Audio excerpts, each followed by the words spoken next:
In a new interview, President Trump tells 60 Minutes he will not negotiate with Democrats about rising health care costs until they give Republicans the votes needed to end the shutdown. You have helped end these government shutdowns in the past when they came about, and you did it by bringing I'm very them. good at it, You but I'm brought not going to members of do it by. Congress I'm not going to do it by extortion. I'm not going to do it by being extorted by the Democrats who have lost their way. Sounds like it's not going to get solved, the shutdown. It's going to get solved. Yeah. Oh, it's going to get solved. How? We'll get it solved. Eventually, they're going to have to vote.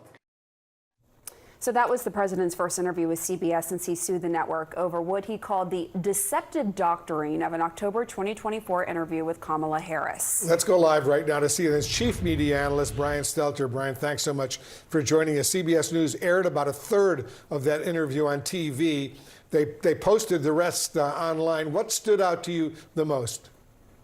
Well, number one, the lack of answers on some key subjects. Trump rarely agrees to an in-depth interview like this, and maybe we're all seeing why. Trump had little to say when Norah O'Donnell brought up people living paycheck to paycheck and struggling with rising costs. He suggested people should blame his predecessor, Joe Biden, and he made generic pledges about fixing health care and lowering the price of gas. But he did have a very clear answer when O'Donnell brought up the public shock about recent videos of ICE raids in cities like Chicago. Here's what Trump said.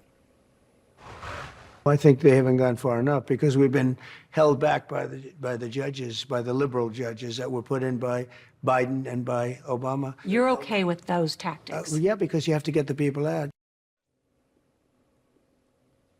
The president suggesting that ICE officials should go even further in those raids. A really striking comment given what we've seen from the new CNN polling about Trump's overall disapproval and about many Americans' discomfort with those immigration enforcement tactics. And of course, Brian, this sit-down comes with CBS 1 year after the president filed that lawsuit against 60 Minutes over its pre-election interview with Kamala Harris. I know you reported on that extensively. During the interview, he praised the new leadership of Paramount and CBS News. Let's listen to that. 60 Minutes paid me a lot of money, and you don't have to put this on because I don't want to embarrass you, and I'm sure you're not. I think you have a great new leader, frankly. Because the young woman that's leading your whole enterprise is a great, from what I know, I don't know her, but I hear she's a great person. So between the lawsuit, public attacks, and threats against CBS station licenses, the president's tone towards the network seems to have definitely taken a turn here, Brian. Yes, very much so. It is clear Trump is making it explicit. He wants these media owners, CEOs, and leaders to be on his side, in his corner, in his camp. He punishes those who are perceived to not be on his side, and he rewards and flatters those he perceives to be his friends and allies. In that clip, he references Barry Weiss, the new editor-in-chief of CBS, CBS News, although not by name. He referred to her being a great individual. Weiss arrived just a few weeks ago, actually after this interview had already been booked by CBS. But there's been a lot of intrigue about Weiss and new Paramount CEO David Ellison and whether they are taking steps to ingratiate themselves with the administration. Ellison donated to Biden last year, but he did show up at UFC matches earlier this year, schmoozing with Trump's aides, and he also agreed to hire an ombudsman at CBS. So there's been a lot of intrigue about whether Paramount is trying to shift in some ways or soften to appease the Trump administration. Ellison is currently trying to buy CNN's parent company, Warner Brothers Discovery, to create an even bigger media empire. And so far, Warner's board has rebuffed Ellison's offers.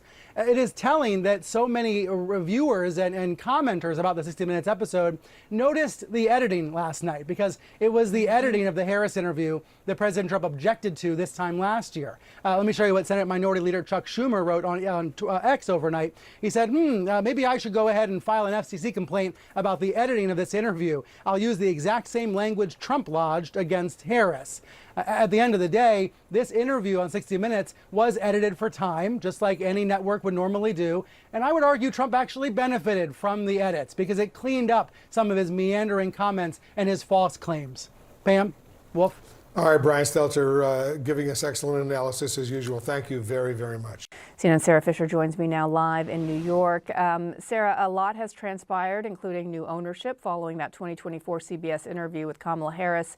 So what is the significance of the president now sitting down with the same program that he sued and attacked? And what is it saying? What is he saying about the interview today? It suggests that the new owners of Paramount, the concessions that they made, Bianna, to get this deal approved to buy the company have appeased Donald Trump and the right. Now, many things have occurred in the past few weeks since that deal closed on August 7th. As Donald Trump mentioned, they brought in a new editor-in-chief, a woman named Barry Rice, who runs a blog called The Free Press. They acquired that company. It is considered to be much more favorable to certain conservative ideals than CBS necessarily. They canceled The Late Show with Steve Colbert. That will go off air next year. Many CBS's 60 Minutes staffers have protested about what they say has been overreach and a lack of editorial independence at that show. And so Donald Trump sitting down with CBS, praising its new leadership, suggests that they're happy with the changes and the concessions that have been made. And of course, that's puzzling to the media community, who worries that in order to get any deal done in the media industry now, you have to make these types of changes, if you will, to sort of suck up to the administration. And he's speaking out about that interview today. I believe he posted on Truth Social already. Obviously, the issues that he had with their previous interview with Kamala Harris was what he thought was editing that he didn't think met editorial standards. There had been a lot of pushback to that. Nonetheless, CBS did agree to a significant amount of money in terms of settling that deal. What is he saying about the interview today and the way that it's been published? Well, he's much happier about it. I mean, the thing is, when it comes to what happened with Kamala Harris, he leveraged that interview to say that CBS engaged in essentially voter interference. That then turned into an FCC investigation around news fairness, and CBS ultimately settled $16 million with him over it. Now, fast forward to where we are today, some of Donald Trump's most puzzling answers to that interview did not actually air in the 20-something minutes on CBS broadcast. So you have Democrats now coming out and saying, wait a minute, shouldn't we be filing complaints with the FCC that this interview was edited in a distorting way? It's kind of like this script has flipped, if you will, Bianna, but ultimately, I don't think anything gets actually done about it. You have a Republican-led FCC. You had the chairman of the FCC responding to Chuck Schumer today, who says that he should file a complaint, basically saying good luck with that. And, maybe a consumer group could try to sue to try to get something done, but I think that's highly unlikely that it goes anywhere. All right, Sarah Fisher, always good to see you. Thank you. I want you to listen to this exchange between Norah O'Donnell on 60 Minutes and the president when she was pushing him on grocery prices being higher. They've seen their grocery prices go up, inflation. No, you're wrong. They went up under Biden. Right now, they're going down. Other than beef, which we're working on, which we can solve very quickly. She's not wrong, David. Norah was right. Meat, he was right about. Fruits and vegetables, baked goods, dairy. One thing that has gone down is eggs, which is a good thing. But according to his own government data, things are going up. And again, we don't need the data. Anybody who goes to the grocery store, we all feel it. Yeah, there's no doubt about it. And obviously, as you and I have talked about a lot here, to me, the economy, it's the ball game here because it's where so many voters are in terms of their priority, obviously their daily lived experience.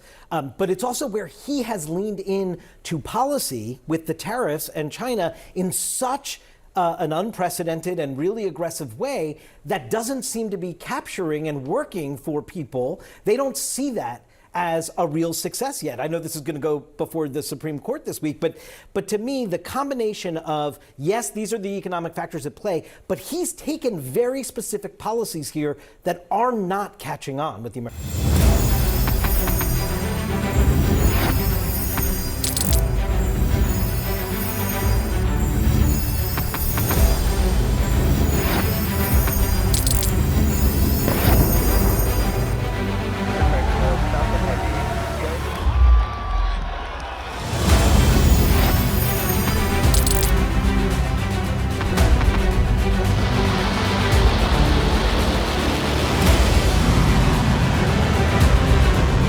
Fighting so long and so hard that they don't know what the they're doing.